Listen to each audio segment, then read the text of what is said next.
introduce you, and then we'll just kind of have a general conversation, and Hmm. Okay. I'm sure it'll flow fine. Yep. All right, so 5, 3, 2, 1. And welcome to another edition of Behind the Gate with Scott and Kate.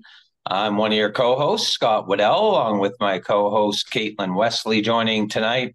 And we're on episode number 34. And we'd like to thank our sponsor, American History, and Patrick Hill, who had a big win this past Saturday evening at Mohawk, winning in 148-4. And hopefully we'll see him later on this summer in the Gold Cup and Saucer eliminations. So again, we got a special guest with us tonight. We've been concentrating a little bit on the legend side of things this month so far in June. And boys, do we have a legend with us tonight? I'm going to just talk about him just for a moment before we introduce him. This guy is over 36,000 lifetime drives. He's got 5,743 wins. 199 million. He almost hit the 200 million mark in career earnings. And in 1985, he was the first driver ever to go over $10 million in a season. And he drove such horses as Cam Best, also Genghis Khan, who he's certainly well known for, and the Great Annihilator, who won 35 out of 38 starts and earned $3.2 million. And he's been driving since 1977. No longer driving, but boys, he certainly drove for a lot of years and put up some great stats. So I'll send it over to Kate to introduce our special guest tonight. Thanks, Scott. I'm super excited to have the legend join us tonight. I'm so excited to, get to know more about him. Also, hear those history stories that not everybody gets to listen to all the time. Yeah. So, everybody, welcome, Bill McDonald. Oh my God, where am I going? Oh my dear, I said totally. I was so excited over this. Bill O'Donnell. There we Yeah. go. Busy day today, heads everywhere, but I guess that's probably from all the excitement over getting to talk to him tonight, because I'm sure my questions will be flying like crazy too, Scott, just like yours. So Yeah. welcome aboard, Bill, and we are so excited to get to talk to you. Thank you. I just have to make a correction, Scott. It's 99 million, not 199. I wish it was 199, but it Oh, wasn't. really? And yeah, yeah. I don't know where that came from, but Oh, I, wow. Mike Safdie, who everyone's pretty much aware of up here too. He went over the 100 million, so he said, "I beat you to the 100 million." I said, "Yeah, but mine was 80s and 90s money, way better than it was money now." So, but Yeah, in exactly. 1977, that's when they kept the That's when USTA. you got your start, eh? No, I started way before that. I started Yeah. my first drive. I first started driving in 1970, and Okay. then I actually got my license in Halifax. I was still in Sackville in Yeah. December of 1969, and I was working for Eric Webby at the time at the Webby stables, Yeah. and they didn't race much, and they didn't race at all in the winter. We just trained colts and trained the racehorses back, and so I didn't get much of a chance to drive. And then I was offered a job in March with Jim Doherty to go to the state, so I went to Rockingham Park Yeah. as a groom, and but uh, it was a good opportunity, and I was going to go back to I was going to go back to school to be an electrician. Thank God I didn't. I'd have been dead by now, I'm sure. I'm pretty young already. But I applied for trade school and they accepted me. And then I got a chance to go away. And so I called them and I said, "How long is that good for?" And they said, Yeah. "For 3 years."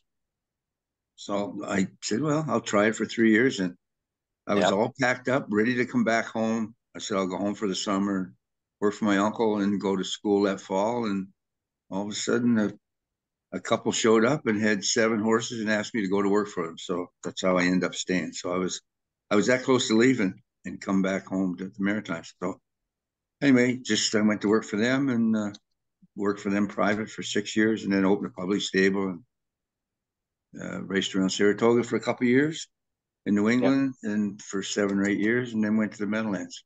And much to my surprise, I caught on there, and Yeah. I guess for whatever reason, I had them fooled for a long time anyway. So So you spent a lot of years at Sackville Downs, like you had just mentioned there, and you're yeah, taking part in the celebration that they're having yeah, at Burro. So tell us yeah. a little bit about your time at Sackville and some of the people that um, were kind of a mentor or encouraged you to do what you did. Well, I started going to Sackville 1957 was the first time I was there, and then Yeah.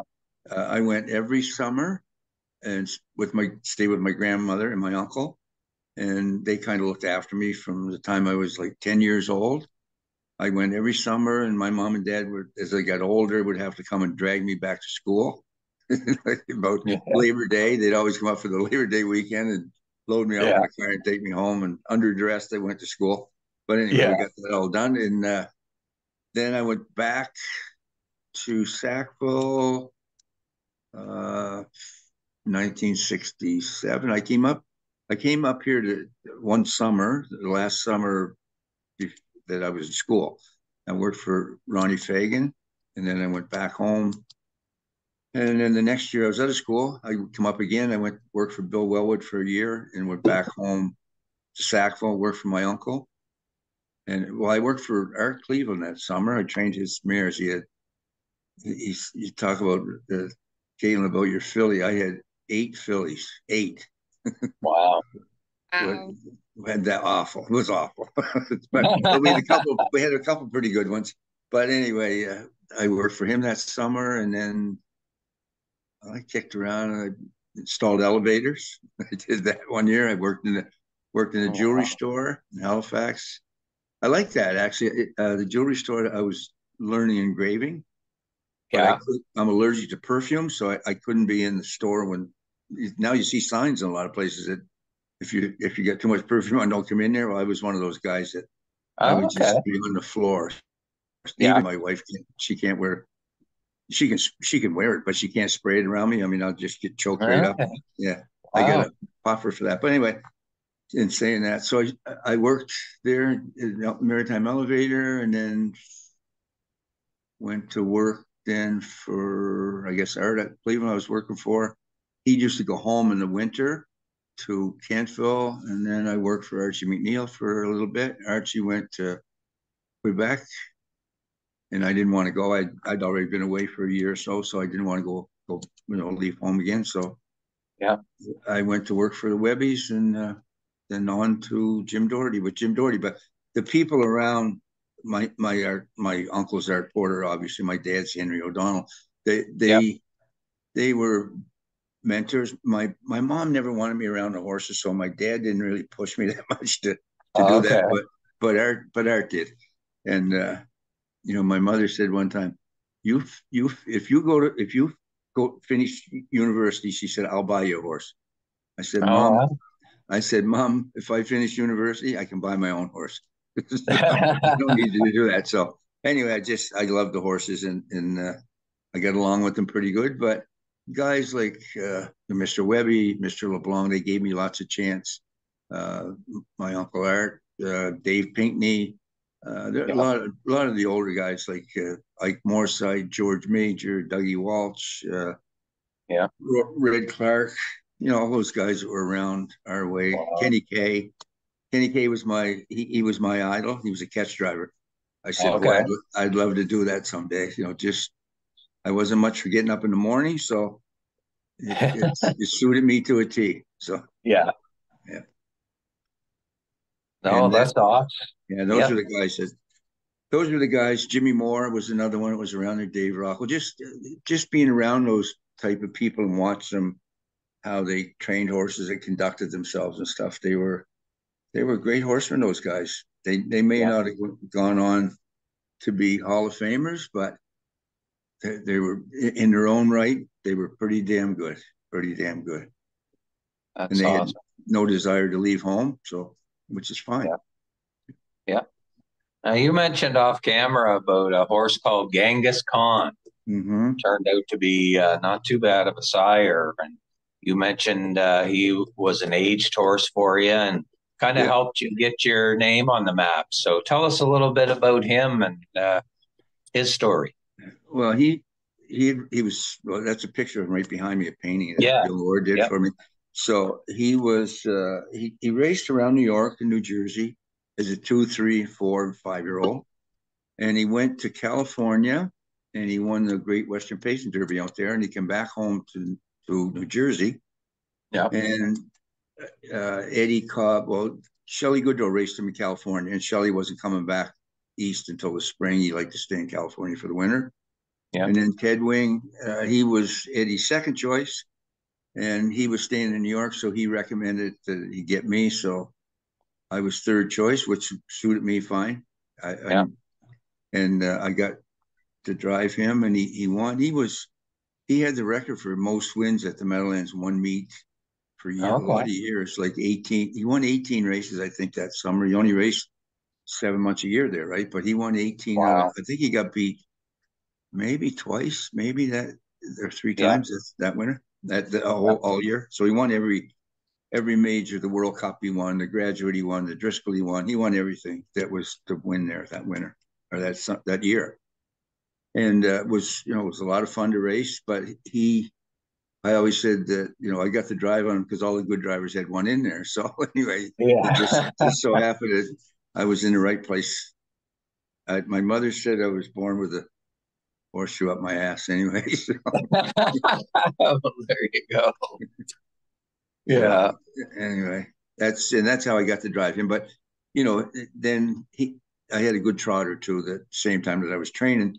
He raced in New York. He didn't race in Meadowlands, so he was racing over New York, and I'd go over there on Friday nights and race him.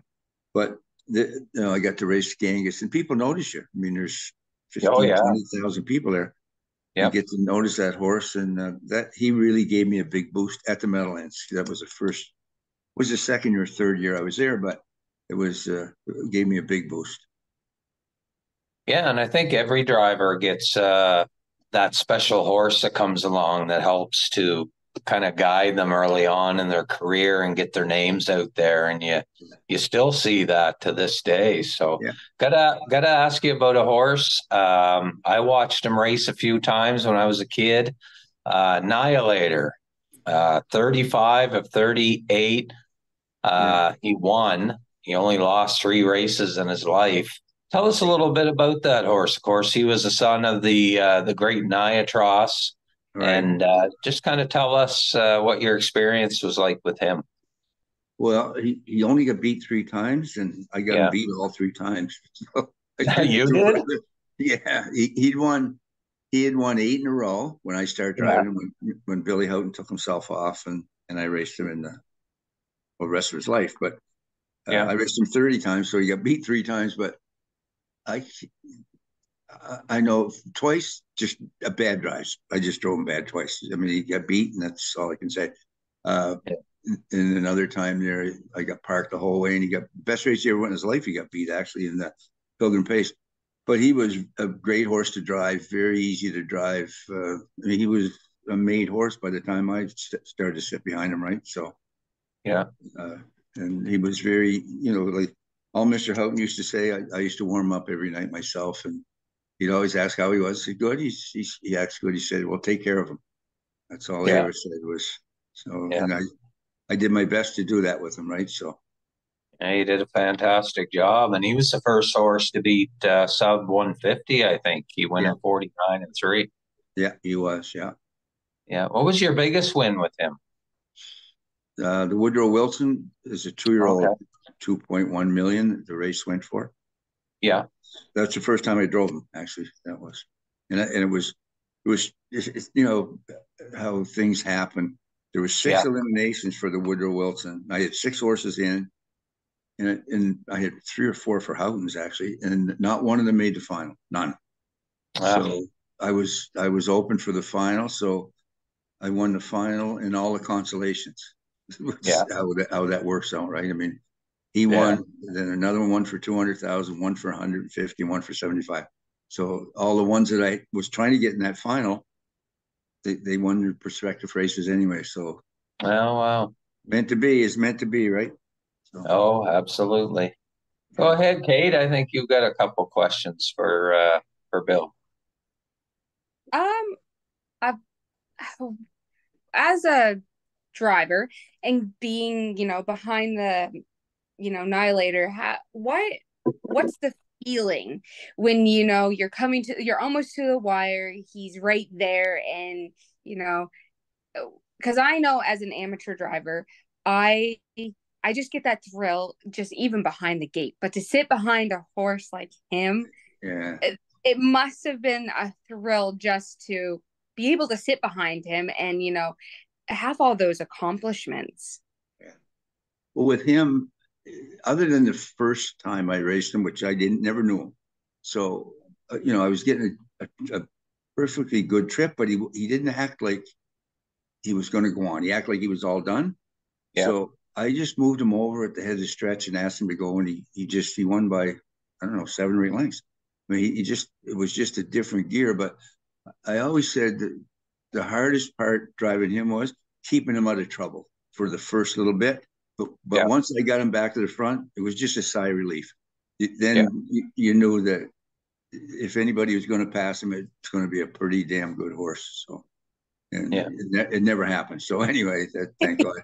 The times he got beat, I got parked with him twice. I got parked with him, and then the other time I come first up. So, but once you got him over to the front, you could get him gathered up and get him paying attention what he was doing. But I always refer to him as he's like driving a sports car, and if you got a standard shift and he's in third gear and you just got that RPMs up to around 2,500, and you put it in fourth gear and it just smooths out and goes. That's what he used to do. He didn't feel like, not unsafe by any stretch of imagination, but he just wasn't in sync, going slow, and then all of a sudden, just like he'd drop his head, and then you could do whatever you want with him. Then just move him over, and he could go. Then he could. I said he can haul the mail. Once he hit that fourth gear, I guess it would be. Yeah. He was something to watch. Him.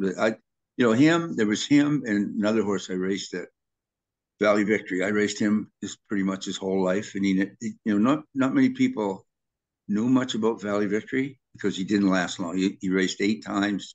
Well, I think he raced 12 times in his life, right? But he won his last 8. I mean, he could just do it from anywhere.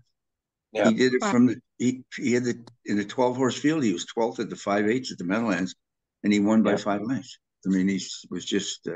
But those 2 horses were comparable that way, like speed wise. At Valley Victory, he could just absolutely fly for a young horse, for a young trotter. So you won the Little Brown Jug back in 1985 and 1986, back to back. So I'm assuming one of them was Annihilator. Mm-hmm. Who was the other fellow? Barbary Spur. Oh, okay. He was a Nitroz also. Okay, yeah. He was a 3-year-old in 86. But he was a great big horse. He wore a 66-inch hobble. That's how big a horse he was. So I think he probably raced with them most times at 64. But even at that, back in those days, that was a long hobble. And he was so handy for a big horse. He could stop and start him. He was really, really pretty unique that way. Very handy. But he won. We got rained out on Thursday, and Friday we're waiting around. We were all ready to go home, and they said, "No, we're going to try. It's supposed to fine up." And they have all the equipment in the world there at Delaware, the whole county. They have graders and sand trucks. They got everything there. And they graded. I went out to track about 11 o'clock. And went, there's no way they're going to race here today. They were grading all the dirt off the track, and they had a mound there about 3 foot high. And sure enough, the sun come out, and those guys did a remarkable job. And he set a world's record that afternoon. So, anyways, but he was a lot of fun too. He won 2 legs of the Triple Crown. He got beat in the third one, but he was quite a horse too. Not much of a sire. Neither one of them were very good as sires, but How about tell us a little bit about your trotter that you had practice, one of the best that of his generation. Tell us a little bit about him. He was flawless, a great, probably the best gaited trotter I ever drove. Yeah, He was like a hollow pacer. He was safe. He made one break in his life when he in a baby race, I think, as a 2-year-old, that yeah, the trainer drove him, and he said he hit the gate with him, and I believe him 100% that. But he all the races that he had, whatever he raced, 35, maybe 40 times, maybe whatever he raced, uh, yeah, he never made a break, not one yeah, break, which is unheard of. yeah, Racing those kind of places and all kinds of different racetracks and whatnot. But he was a good horse, absolute good horse. He had a mind of his own sometimes. You had yeah, to kind of drag him to the gate, but once he get on the trot, boy, he was all trot. yeah.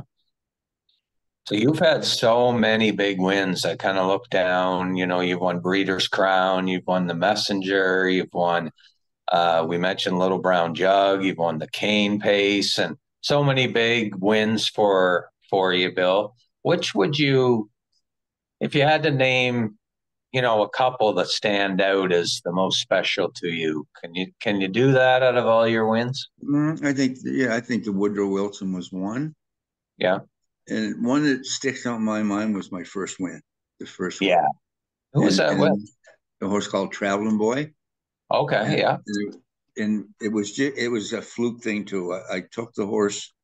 I took two horses to Rosecroft, and I was kind of helping Jim Doherty too. Jim sent a bunch down there, so I had two horses and was helping them, his people. And he came down, and I entered my horse, and he he had a horse in with him. So my horse drew the rail, and he was supposed to drive him, by the way, and he couldn't. He had his horse in there, so and there was Billy Foucher was there, and whoever else was there from New England.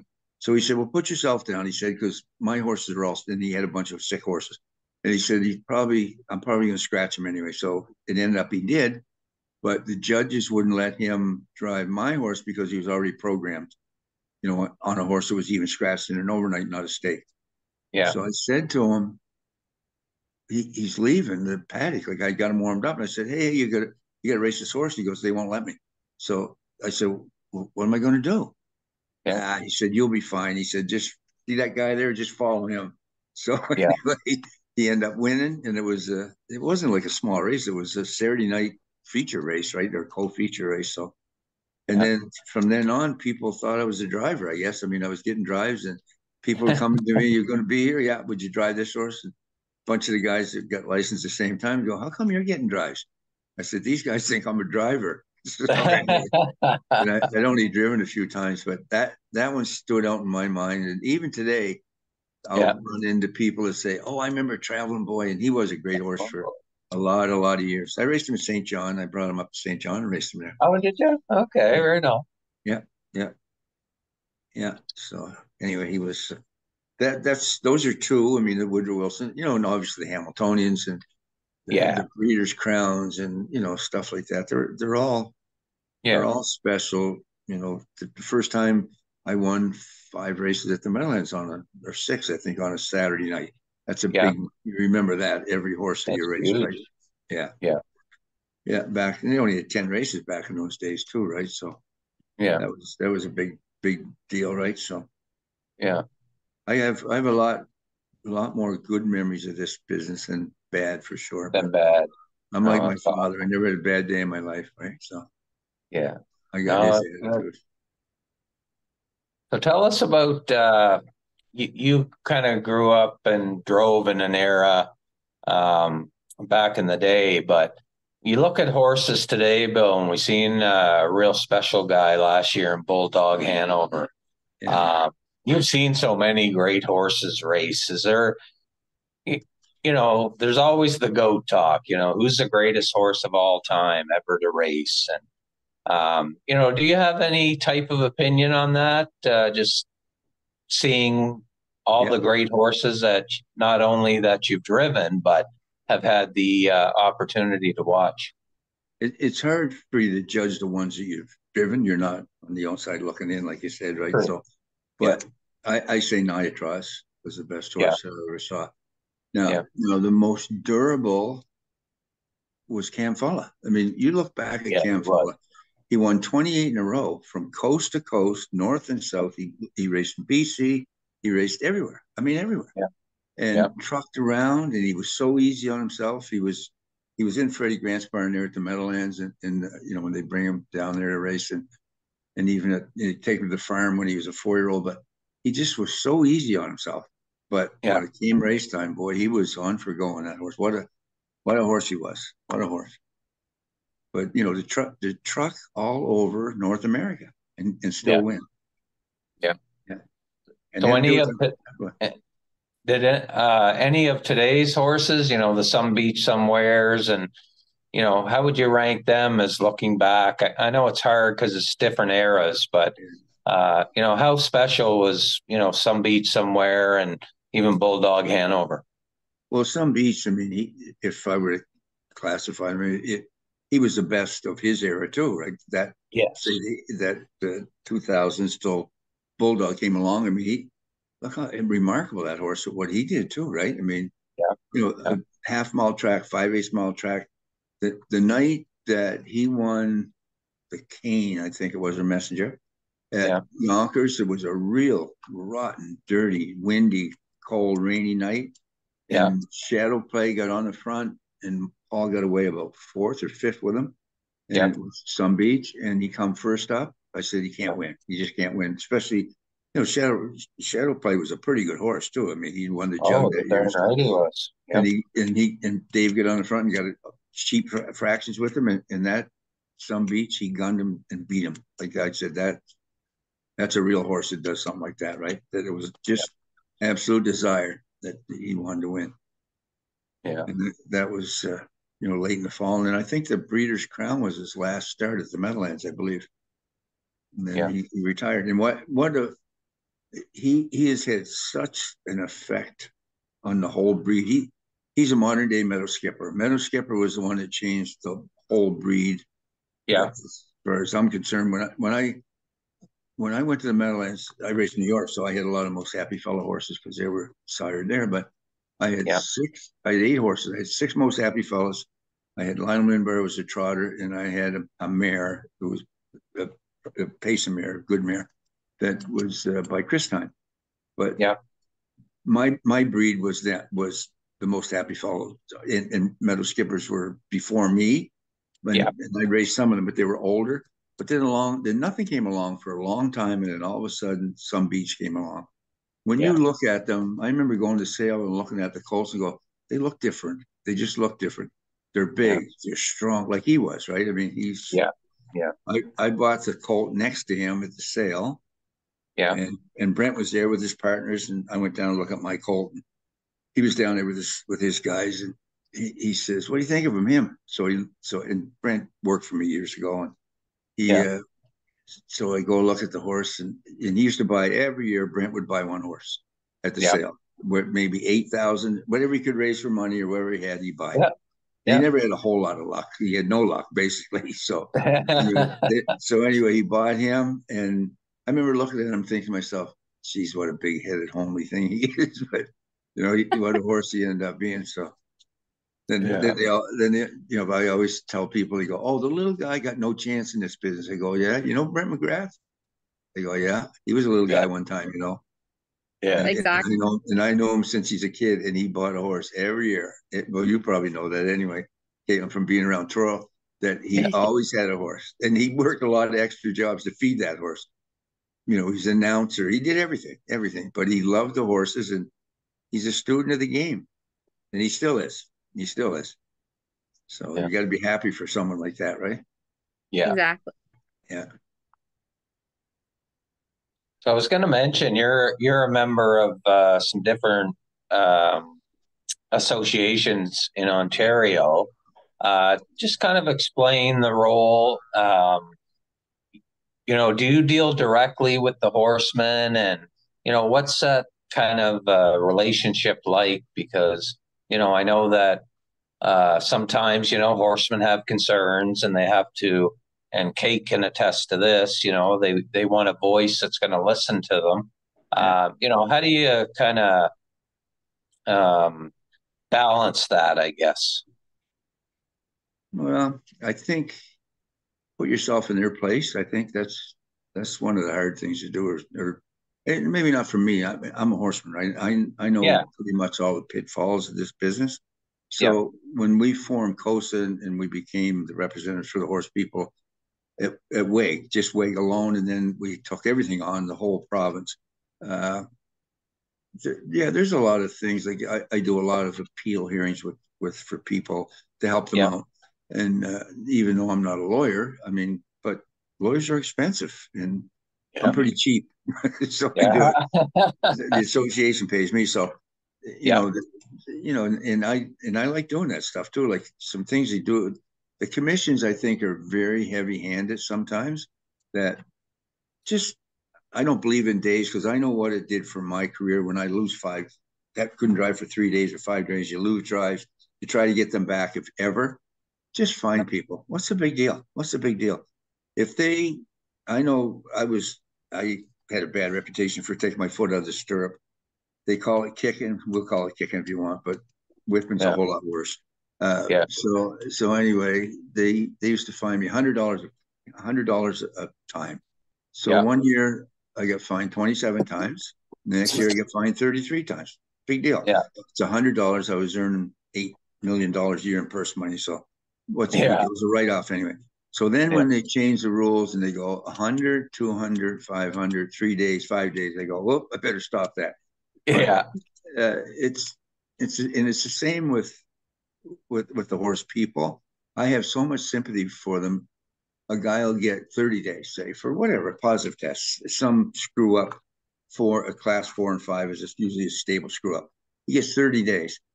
You got yeah, to, if he has a farm, you got to move his horses off the farm, find a new trainer, do this, do that. I mean, find a guy 2,500, find a guy 5,000.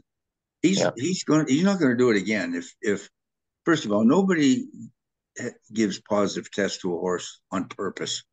You know, No, for whatever reason, if you're using something that you shouldn't be, that's beside the point. But I, yeah, when I lived in New Jersey, every Monday morning in the newspaper was the NASCAR results from race cars, and yeah, there was a little bit of a block up there, and it had all the fines from the day before, and yeah. they would vary between 25,000 to 750,000 for Wow. various things that they were doing, right?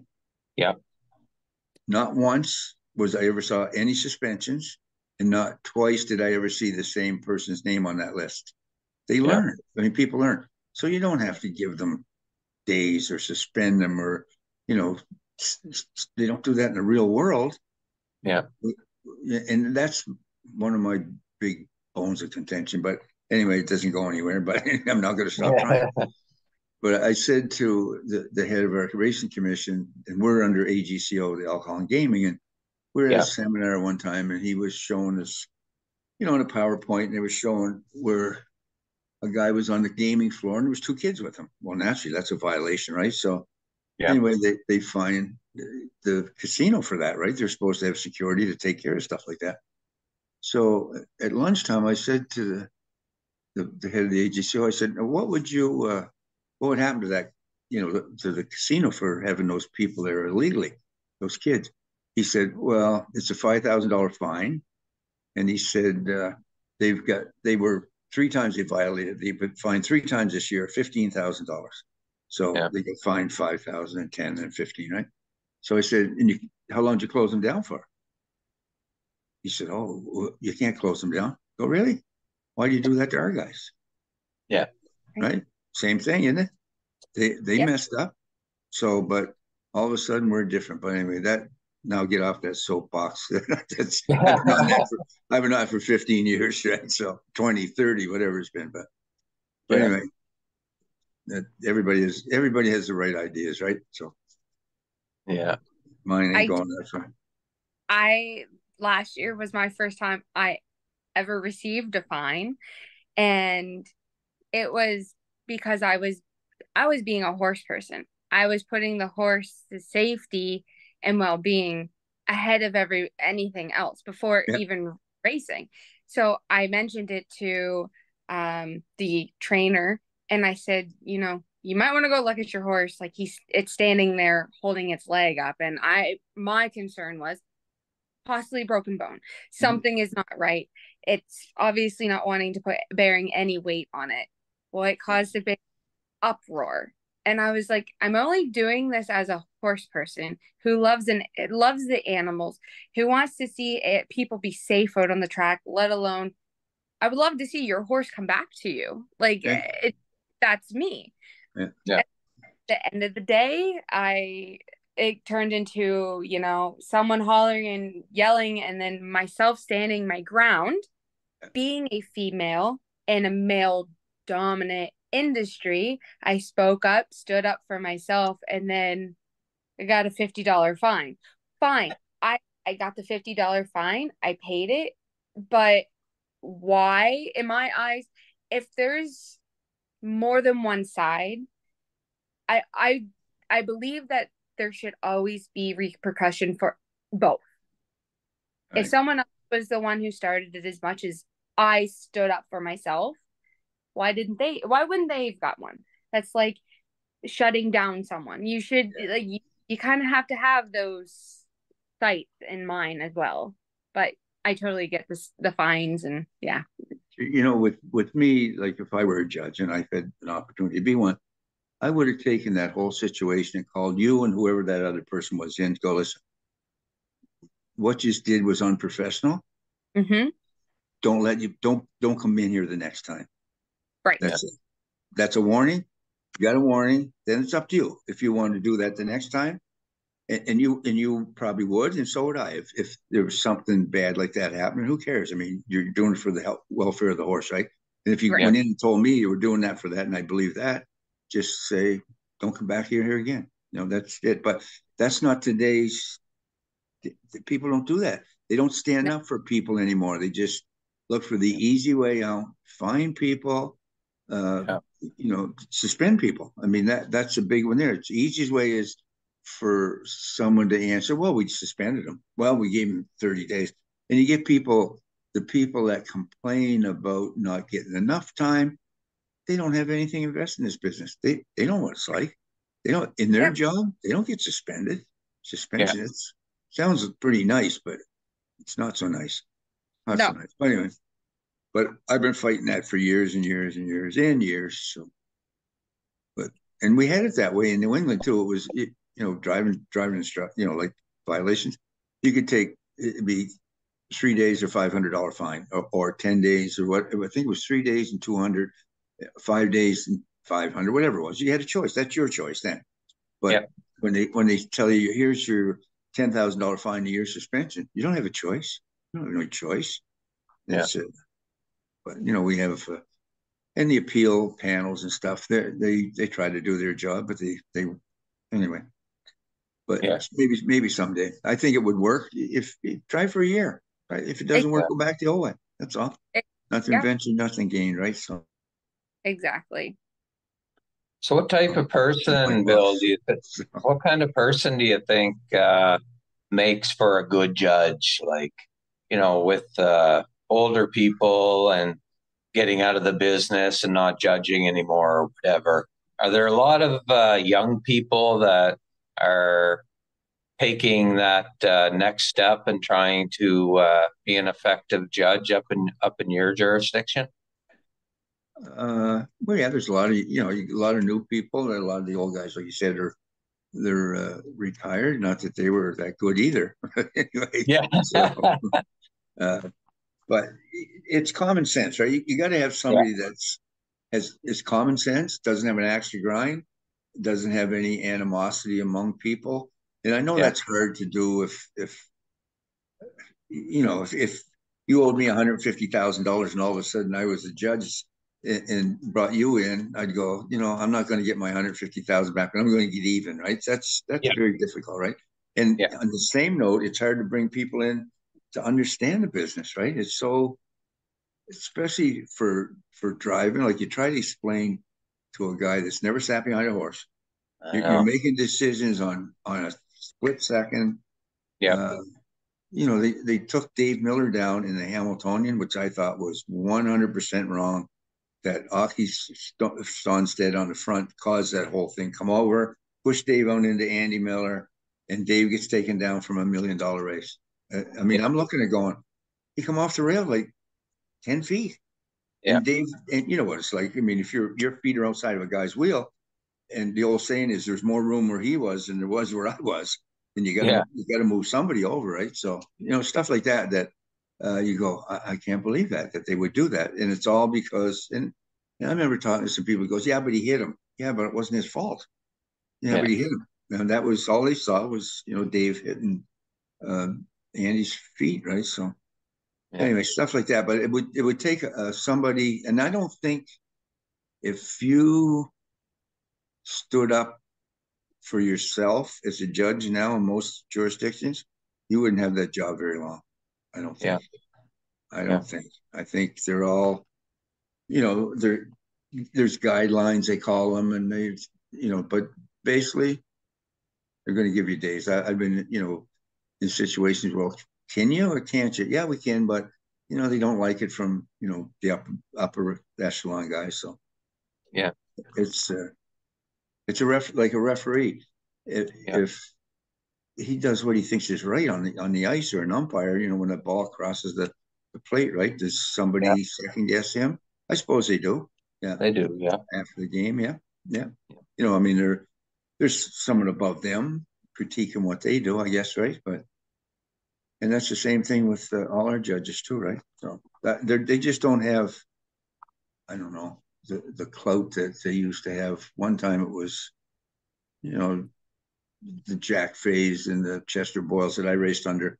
Those are guys you really respected. Those guys, you didn't curse and swear at those guys. I mean, when they told you to do something, you did it, or there would be real repercussions, right? I mean, I had Chester Boyle take my license, put it in a drawer one time, and say, "Get out of here." Yeah, because I had a P license, right? So I remember I couldn't drive all week, and then Jim Doherty said, "When he calls you down there, you go down and apologize for what you said to him." So I did. I apologized, and he gave me my license. And I had a P license, and I was leaving. And he says, "How many drives you got on that P license?" I said, "About 50." And he needed 25. He said, "Give it to me. I'll get you an A license." He said, but he got my attention. I'll tell you that, for a few days when I was waiting for him to call me to go down to the office. But anyway, that's the way you learn, right? I mean, you gotta. Those guys were tough but fair, and that's all you want anybody to be, right? Is fair, and balanced. Yeah.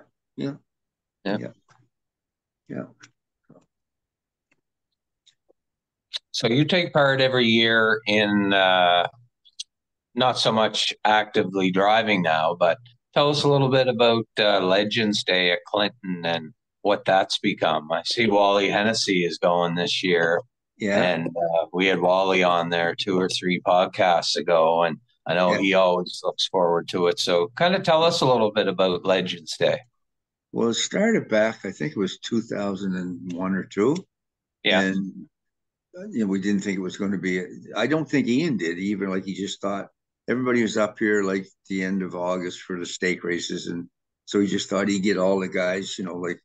Campbell was here, and Ray Remlin and Jim Doherty, they were all here racing. So he thought he'd just get them all together for a Sunday afternoon. And you can't believe, like, we've been doing it now. I don't know how many times, 10 times maybe. But you get there and you'll have 4,000 people there, 3,500, whatever. I don't know what they have. But anyway, they have a table there to sign autographs. You'll be there for 2 hours. They just keep bringing stuff and go, "I saw you last time here." "Yeah, but I got this here now." So they just keep coming back, and they're so enthusiastic about it. And the guy's only driving one race, and it's really it's quite a thing. But racing, in especially this part of Southwestern Ontario, it's really like, it's part of the culture around here, right? Yeah. Years ago, and like everywhere, like Nova Scotia had tons and tons of. It just turned off here somehow. There you go. Yeah, that's there's so much racing in the Maritimes. Years ago there was 27 racetracks in Nova Scotia at one time. Oh my God! Or the Maritimes. I think Nova Scotia. My dad told me that one time, that he used to have a scrapbook And Yeah. when he was young, he looked after a pretty good horse called Watchum, and they traveled all around the Maritimes. And he went to Boston with them and all that stuff. Worked for Billy Hood, but he saved all that stuff. My dad, and he loaned it to somebody, Wow. and it never came back, like most things, right? So, Wow. It is. but it's like everywhere. We got 12 tracks here. There used to be probably 30, Yeah. in Ontario, right? And same as now, how like in the Maritimes, you got what, 3, 4 Yeah. tracks. Yeah. So it's not as popular, but there's other things for people to do. But the people that are entrenched in it, like the Downeys, I see, like Steve Downey, his dad was in it. And, Milton. Yeah. Milton, yeah, that's who I work for with Jimmy, right? So, Oh, but wow. Yeah. they're still in the business. They have horses. You see their name pop up. They actually got a couple pretty good horses, Steve, Yeah. and trotters too, which they never had many trotters, but Yeah. yeah, but it's kind of it's in your blood, I think, right? It's almost in your genes, almost, I think, right? Yeah. So how'd you get the nickname the Magic Man? Oh, there was a guy that used to write for the sports, like Clyde Hurt. I was Okay. winning. I was winning with a bunch of long shots, I guess, and stuff. And he just said that, that's where he said it. No, that's how it really happened. But now I got a story about a guy that was a gambler, and he used to be Yeah. on the fence at the Meadowlands, and he used to harass me all the time. And he Yeah. said, "I know why they call you the Magic Man." I said, "Oh yeah, why is that?" He said, "Because every time I bet on you in a trifecta, you disappear." He You said disappear. that was his theory. Oh my God, that's hilarious. Yeah, yeah, yeah. So Yeah. for sure, yeah. Well, you certainly lived up to it, that's for sure. Well, I don't know about that, but anyway, he used to harass the heck out of me, that guy. And I got in an accident right in the first turn at the Meadowlands, and I'm laying on the track, and he always was down the clevels. He jumped over the fence, and I'm laying there and going, "Oh, geez, this guy's going to kill me now." I'm laying on Yeah. the track. He went to the hospital with me, but in the ambulance. So he, Yeah. he asked him if he could go, and he said, "Yeah." So on the way, I go, "What do you want to kill me yourself?" He goes, "Absolutely. I don't want them hurt these days." So, Yeah. but Yeah. yeah, but those guys, they have an audience. That's what they do. Those guys, those yacky guys on the fence, they have an audience. But Yeah. they know they were before Wikipedia. They knew everything about you. Believe me, those guys. Oh yeah. Yeah, Yeah. yeah, Yeah. There's not many sports that have fans like horse racing fans, because if you're a horse racing fan, it's in your blood and you yeah, follow it. And like you say, you know everything about what's going on. yeah. I Yeah. remember my uncle used to say that he said, two things you can't hide in the horse business. And I said, "What's that?" He said, "A lame horse and a Yeah. backstretch love affair." He said. Yeah. There That's you awesome. go. Yeah, because I just happened to say to him, I said, "So and so's got a girlfriend." And he goes, "Yeah, I knew that." And he said, "Just keep in mind, there's two things you can't keep a secret around the racetrack." So anyway, Yeah. yeah, So do you get home very often, Bill? I know you're coming for Sackville Downs Day at yeah. Truro, but Well, normally, do you come down once a year or anything? I try to. We were down in November. I had a Okay. nephew passed away, 50 years old of cancer. So I was there Uh, for a week with my sister, and then next month, my uncle Art and aunt, they both died yeah. last year. So they're having a memorial, kind of they've been cremated, and all of Yeah. us we're all gonna live on the same wall there at Sackville someday. So Yeah. I bought like they all have for the cremation wall there. So there was a Yeah. bench there. So I got 4 kids too. So I bought the bench. Yeah. And you can put like 6 urns in there, right, in that bench. So the lady said, "Is there anything that you'd like to write on it? What would you like to write on?" I said, "Enjoy your ice cream." Because there was a guy when I went down to see my mom and dad. There just went over to the thing. There was a guy and his wife and a little girl sitting there eating an ice cream on the bench. Oh, So sitting I on a said, bench. "Yeah." So I said, "Yeah, enjoy your ice cream." So Oh, geez, yeah. that's funny. So, yeah. Yeah. Well, listen, But thanks I'll very be back. much. Well, Thanks okay, very good. much, Bill, Yeah, for taking yeah. time tonight. Well, And thank you.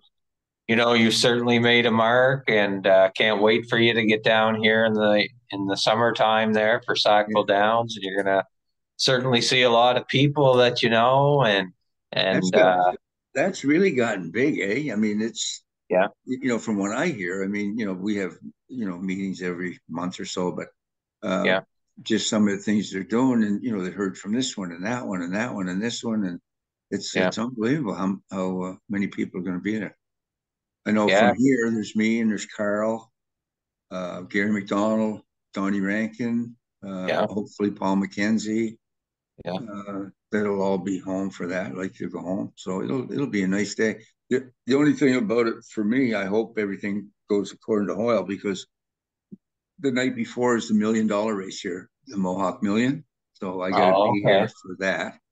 yeah, So I mean, I got a flight and everything. Next morning is 7 o'clock or something, which is it'll get me there in lots of time. There was yeah, one, I think there was another one that got there at noon, your time, like maritime time. But by the time you get there and get a car and get up there, it's yeah, 1:30 or 2 o'clock. So I said, we'll just take the early one and get yeah, up there, and lots of time they'd want you there early anyway, I'm sure. So yeah. and Dougie Walsh, I think Dougie's coming. He's from Inverness, right, Doug? And Kenny Kay, they found him that he lives in Oh, Truro. did they? They didn't even know that he was living in Truro. Yeah, Oh, wow. Gary Fraser. Gary's been doing a lot of work with this stuff, getting a Yeah, hold of everybody and stuff. So yeah. so your colors behind you there, Caitlin. You got Mike Safdie's colors. It looks like there. Yeah, it looks like it, but Yeah, no, our race colors are actually Andy, because he's a driver. right. He is blue, orange, and white, but I kind of inherited colors of blue, white, and yellow, because I actually received Hollis White's old uniform and helmet. So Oh I yeah, kind of, yeah, I kind of kept his colors just because he was around the track ever since I can remember. So yeah. I was like, we'll just Yeah. keep, the colors and going. So really our colors we race with are Andy's colors, but I Right. still I still keep my colors around. So I but Yeah. I work I question. work I work with Elmo White Hollis's cousin. I think he was right. He Yeah. was Yeah. the No. hardest Yeah. working guy that I've ever been around in my life. He Yeah. was not only hard, a tough guy, but Yeah. we worked for Webby's together, and I was working for Archie McNeil. Actually, in the next barn at Webby's farm, there was two barns there. So anyway, there was a boxer that lived down over the hill, and he was a fireman, but he was a heavyweight or middle heavyweight fighter. And he used to come up the track and he'd run the track, every night or every other night. And he kept his chocolate and his orange juice in our fridge. So he'd come in after he get done running. He'd sit there, and his name was Kevin Hogan, I think it was, but I forget his last name. But anyway, Yeah. he says Elmo was there one night. So Elmo said to him, "How fast you run a half?" And he says, "I don't run for time." He says, "Run for endurance." Yeah. He said, "Why do you run, Elmo?" And he says, "Yeah." I said, "Well, look, we should have a race, maybe." Just thinking it was going to be a piece of cake.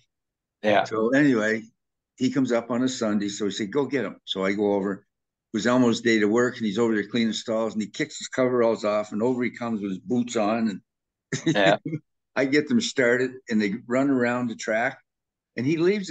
Elmo just runs right away from Yeah. him before the finish. So he comes back in. So Kevin says to me, he goes, "Was he training?" And I said, "No, no, but he works hard." So he says, "Yeah, but he wasn't training to run." I said, "No." So anyway, that day, Elmo goes home. He brings back a big trophy that he had Yeah. the record for a mile in the army when he was Okay. he was an Oh, MP, and he was an MP in the army, which I didn't know. I But didn't know. Yeah. no, yeah. So he was. Well, you're from St. John, are you? Yeah. Yeah. Well, Yeah. Elmo up. I mean, he was up there, right? Yeah. So he and I were good friends, Elmo. But anyway, Yeah. when he beat this Kevin guy, and when I said no, he hasn't been training, he goes, "What kind of an animal is that guy?" He says. So, that here was a guy training for a fight, and Yeah.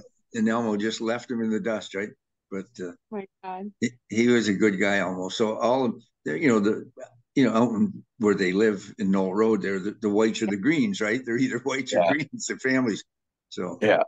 but Yeah. they, yeah, they were quite a bunch.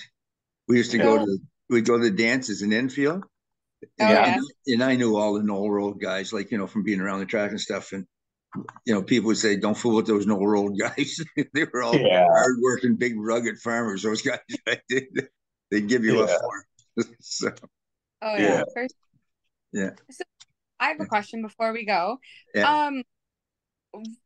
I know that you've probably heard, like, we have like the mini ponies that are now going around the racetracks. Yeah. So, and we're going all over the Maritime. So every track has agreed to showcase them, which is awesome. Yeah. What are your thoughts on like the mini pony races? Because I know Jody Jameson, he reached out to me personally and he loves the idea, but he loves the fact that we have the trot race. He said because that's related more to the industry, because you have to keep them on the trot. You can't gallop, you can't, Yeah. walk. Yeah. You're learning to keep them on that gate. Yeah. Yeah. So he's, no one knows, but the scoop is he actually is sponsoring our trot races for the mini pony series. So it's now as the Double J Trot series for the Right. trotters. Yeah. But yeah, like, what do you think of like the whole thing of the mini Well, ponies? Well, I think if you're going to get people involved, you got to get them involved when they're young, and that's the way to do Yeah. it. Like, with doing that kind of stuff, and we do so many things, and we're always focused on the gambling part of it, which I mean that's what drives the whole industry. But there's got to be a feeder system somewhere, and that's it. That's a feeder system, right? That kids like that do stuff like that. Yeah. I think it's great in Sweden. I don't know if you ever go on the Swedish site there, the Swedish trotting thing, a Swedish Trotting Association. Do you ever go on that? They have races every day. Unbelievable. They're professional racers. These little kids, and they got nice trotters, and they got little race bikes, and they're all got their colors on, and they're warming up, and it's really something to see. And they go out there, and they have about 4 or 5 of them in a race, and they race 5/8 of a mile, I guess it was, around, and it's pretty cool. They all finish together. No whips. They don't have any whips. They just drive the horses with the reins, and I think it's pretty. That's the way to get started. And you'll hear Louis Waugh, up here. He got started driving ponies. That's what he did, right? Really? Yeah, on the Magdalene Island. Yeah, he's from Grand Prairie or something, or Magdalene Islands. But he started driving ponies. And Jack Moseyev, between 10,000, he did too. They all drove ponies. So it was, I guess in some parts of the world they did it. We didn't, so much anyway, because we didn't have that kind of ponies, right? But that's how you get them started. My son, my younger guy, he rode ponies and jumpers and that hunter stuff. Not for me. I remember he went to a hunter. It was when he first started doing hunting stuff, and a girl fell off, got back on. The judges weren't watching, and she won the class. I go, how could that be? How could that be? So they said, well, they missed it, and well, her turnout was good, and this was good. I go, what does that mean? Well, she had the right color clothes on, I guess, the right color horse, and her hair was cut in the right direction. So I go, what's the difference between hunter and jumper? So they said, jumper is fastest round, clean round. That's what I want him doing. No more of that hunter stuff. Not for me. That because you're friends with so and so, you're going to get the ribbon. I want to see it on paper, but that's how he gets started, like Sean, and a lot of those kids, and 3 of those girls that came up through the same place he was. They were all Olympic riders, and they were not horse people. Believe me, they were city girls that just fell in love with a horse, and Sue taught them how to ride, and got she liked the jumper too, and that's how they get started. So I think any of that kind of stuff is even like the little Datsun races, right? And that's good. We used to have media races, foot races, any of that kind of stuff. We had camel races, all kinds of stuff, and we, you did what it took, right? So we had the chuck wagon horses at Sackville one time come down there, and they had a race that raced a half a mile, 2 of them, 2 wagons, anything, and the place was packed, absolutely packed. But that's how Yeah, you well, expose. That's how you expose people. They might be there to watch the chuck wagon races or the pony races, but then they might go, this I kind of like this horse stuff too, right? So yeah. I, Right. I think anything you can do like that, and it's very, very good. So Do you think, Bill, I just wanted to ask you this question.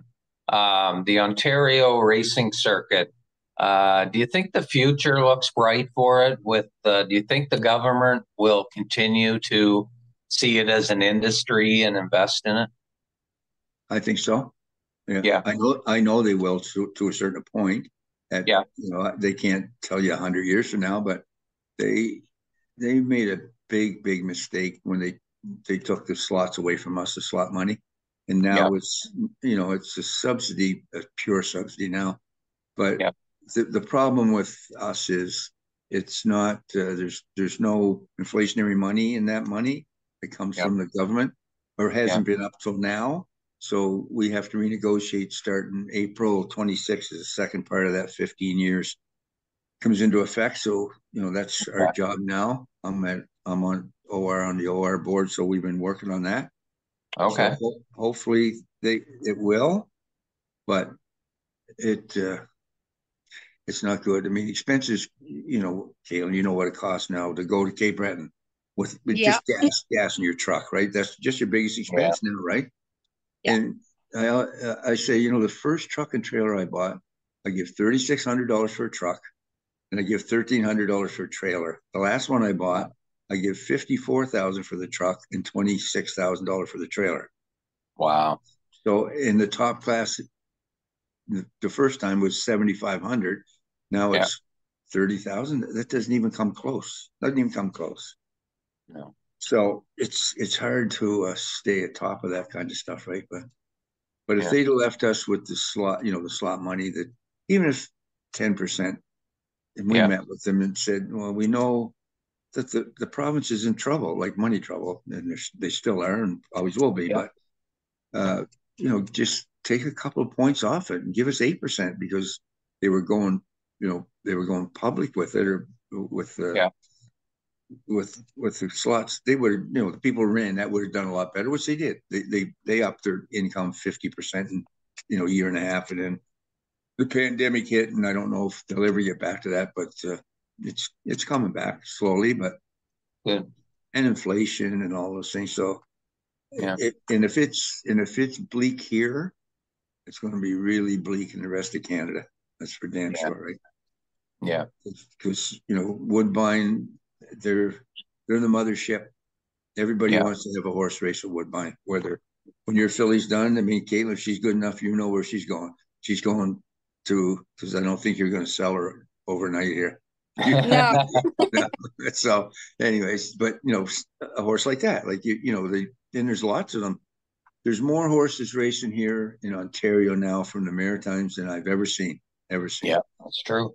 And that was that you blame that on so much more, right? So when she came up Yeah. here, made $1.5 million, and not that anybody ever knew she was going to do that, but Yeah. and now there's been so many of them, and the Maritime people, more of them come to the sales every year and Yeah. buy Ontario breds, and so it's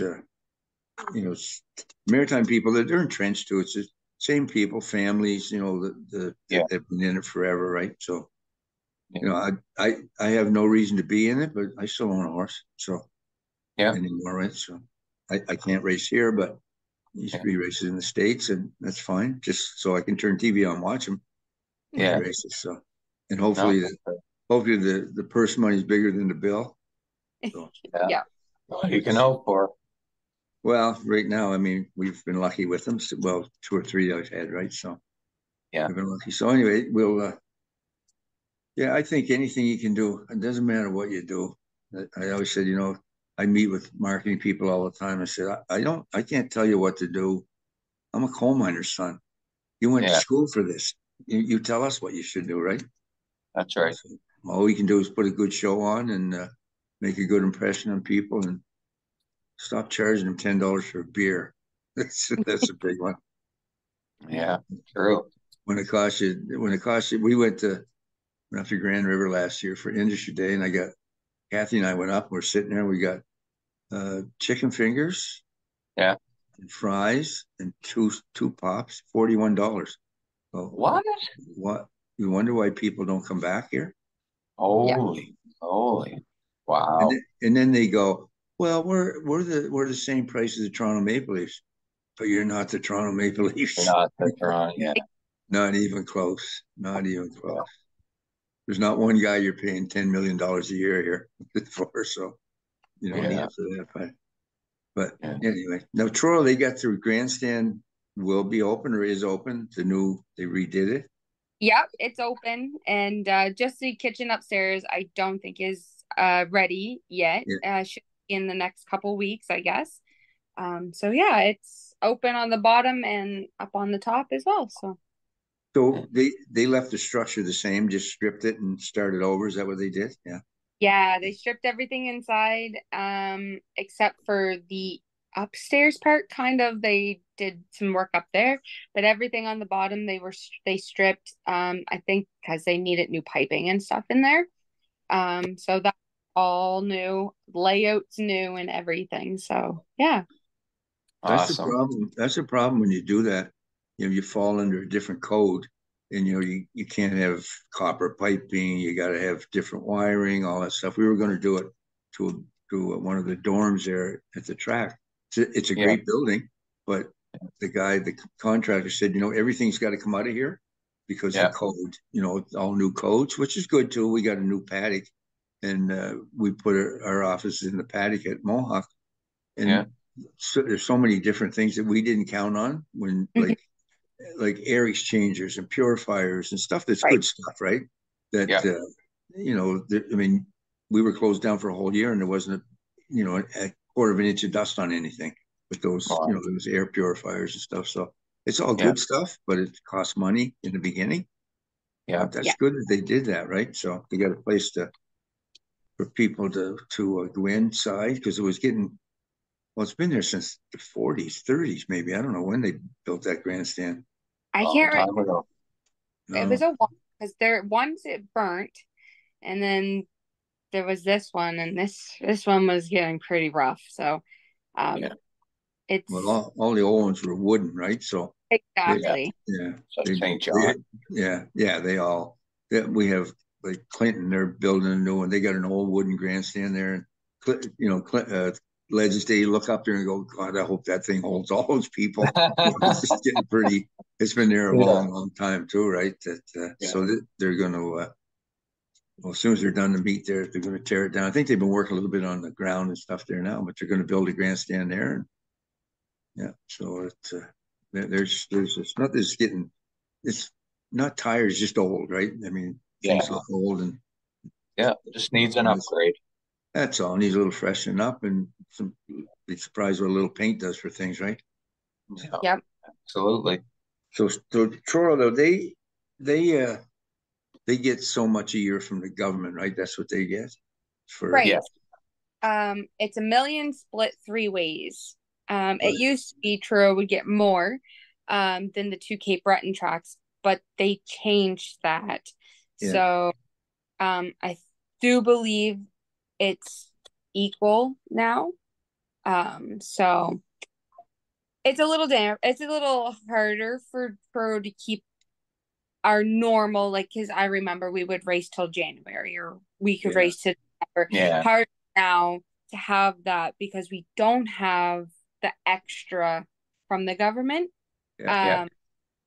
And we lose out on, some other races because we can't host them because we don't have the dates for it. So Yeah. it's hard. I will say a lot of the horsemen right now are not wanting to buy overnight horses because what's the point of buying them for 15 starts, Yeah. possibly less? Yeah. It's and then having them for 6-7 months in the barn, out jogging, waiting around for those dates. So it's really, really hard that way. Yeah. We did get extra money this year from the government. It was later on, so more recently that we did receive some money. Not a lot for overnights, but you know what? In my eyes, that's a step forward, that the government is looking at us more Yeah. now, that Yeah. want to do more. They gave Absolutely. extra for the stakes, which, you know what, that's fine by me, that that's putting something somewheres in the industry, that, you know, maybe next year they're going to put more in the overnights because they put more this year in the stakes. So like I said, I personally think no matter what amount we were getting now for it, for Yeah. that little, that's better than what we were, because they weren't looking at Yeah. us before. It was your million and see you later. Yeah, So that's what they do too. It just, that's what they said with us. We were supposed to be integrated into the OLG. Yeah. Well, we kept saying, when are you going to integrate us? We did. We give you $100 million. So that's the integration. We thought integration was going to be part of the product and stuff like that. But Yeah. like Kentucky, I don't know if you follow the Kentucky race in there, but they have the historic wagering. It's the silliest thing you ever saw. It's on a screen of a computer of a machine. Down in the corner, probably 6x4, it's a little video that you can bet on, just like you do the Yeah. machine. You can bet anywhere from a quarter to whatever. Yeah. And it's, the ones at the fair where you used to squirt the water, like make the horses go, or Yeah. dogs, that's all it is. But it's historic racing, randomly picked. Yeah. And they had $23 million or something for Sire Stakes 2 years ago. Well, for that stuff, right? It's Incredible. unbelievable. The money they go for down there, they got 12 or 15 races on Monday. I just looked at the overnight sheet for $40,000 a piece. Wow. 40,000. Then they go next week for $100,000 final. And that's for aged horses. That's not the 2 and 3-year-olds. That's aged horses. They oh go, wow. yeah, that might be the 2-year-olds. I shouldn't say that, but they've been going for 40,000, right? So they have I think $100,000 final and another $100,000 final. They have 3 stages. They have their finals went for 400,000 the last 2 years. Their sire stakes.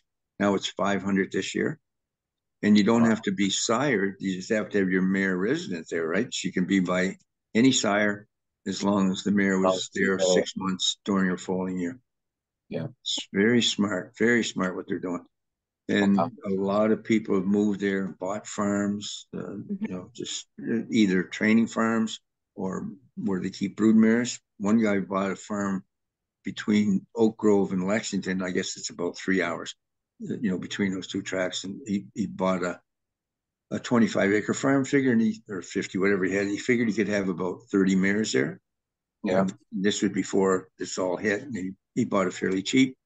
He said within 2 months, he had 100 different applications for mares to go there. So they all want to go there. And they go, because you talk about race dates, there's 2 things that horsemen worry about: race dates and purse money. I always said all the rest of it, let you smart guys figure it out. That's what we need. We need race dates, opportunities, and we need purse money. Purse money. Yeah. And that's the key. You can't sell people something that they can't have. No, there's no way of getting even, right? I mean, Right. It's a pie in the sky anyway, right? That people, I buy horses all the time. I think that I'm going to have $1 million winner. I haven't had one yet, but anyway, I still go buy a horse, right? So when this one's, Drove lots of them. drove lots. I mean, but never had the opportunity to. Well, I own Jamuga. That's the best horse I ever owned. But you just keep doing it. But there's always that pie in the sky. But if I were to do it here or do it, at a place like Truro, I can't go pay $20,000 for a horse to earn $8,000 for a year, right? I know. Can't do it. And you can't. It's very, very difficult for us in Canada to compete with On Gate or Preferred. It's all American money. That's American money. $1.35, $1.40. Yep. So it's better to sell, but and we've lost a tremendous amount of horses here that would normally, be racing here at all the B tracks, A tracks, whatever. Yeah. We had 6 races on Saturday night at Georgia, 6 races, and no full fields, no full fields. Wow.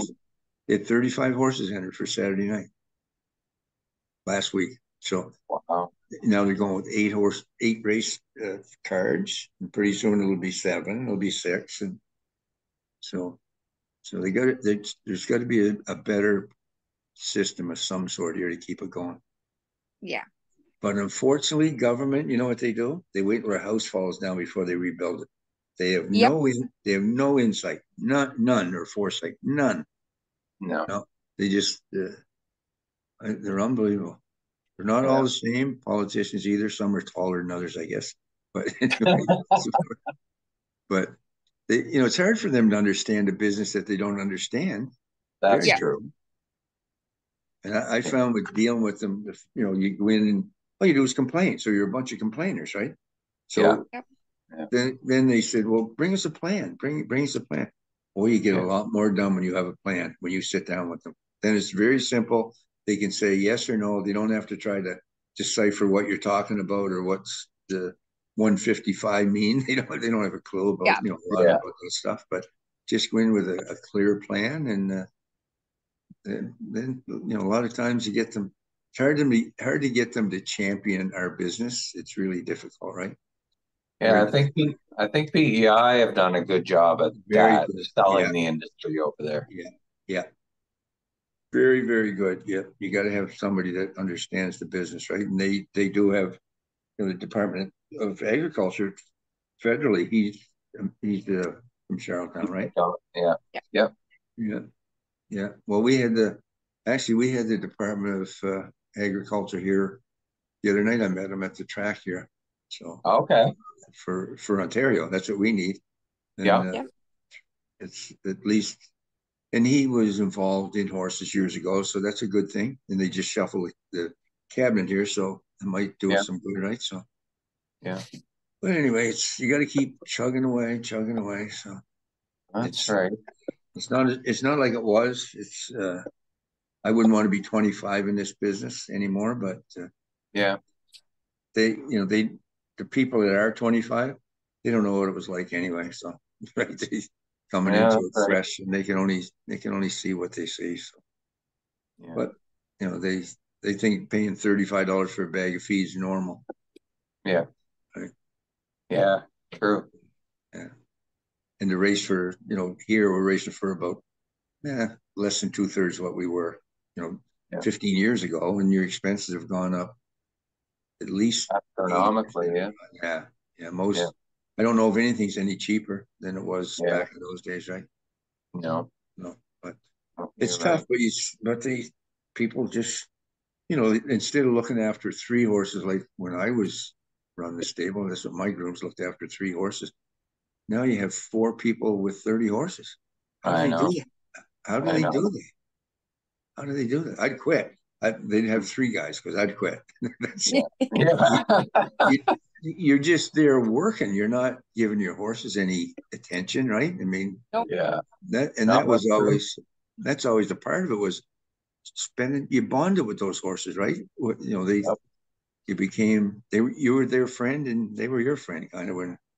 So not that they're that loyal, but anyway, but you think they are. But that's how that's how you have horses race good. You look after them good and make them happy and make them think that all that hard work they're doing is really not hard work. That's the hard part. That's the hard part. No, this is easy, buddy. Exactly. That's what my uncle used to say all the time. Just make them think that they're really brave till the head of the stretch. Then if they got any go, then go. That's about the size of it, right? So keep them happy till then. Save a little power for coming home. So but that's the key to anything. Like a good driver, good trainer to like your filly. I mean, you got her racing good, and she's eager, and she needs earplugs for a quarter of a mile. So you put them in for a quarter of a mile. If you don't need them after that, pull them. Exactly. One thing about it, if there's not a string on them and they're in the paddock, you can't put them in at the quarter going to the gate. So you can pull them. So, exactly. Yeah. So now that was a stake. Was that a stake down there or an overnight? Yeah, it was Atlantic Sire stake. Cool. So. That's pretty cool. Eh? Yeah, that is cool. So special because she's part trotter, part pacer. So I said to Scott, I said you really killed the old Pacers' egos with her, right? Yeah. All the That's the stallions. oh, Yeah. and she looks like her father. Like, and it's so funny because I'll go out and jog her and stuff, and she's all trot. Oh yeah. She just go, but that's when I know she's the most relaxed. She's Yeah. enjoying her job. She's happy. Yeah. She Yeah. is all trot, Yeah. and then put those hobbles on, and the ears get pinned back, and she's just that's my job. That's what I'm Yeah. out here to do, and I'm all game. Yeah. Good. She's just fun. I enjoy her, and yeah. So she's an EL Rocket. So Yeah. it's Who was she. he? El Rocket. What was he by? Hmm. I got. Uh, I can is tell it you. I can tell you right here. Cantab Hall? Cantab Hall, Yeah. maybe? Probably. Probably. Thinking. That makes sense. So El Rocket. I know the name. Yeah, I'm trying to tell think. you exactly what he was and where he raced and stuff, right? So I think here comes the rain. I think, Cass. Now you're getting some rain up there, are you? We're supposed to get like a lot. Yeah.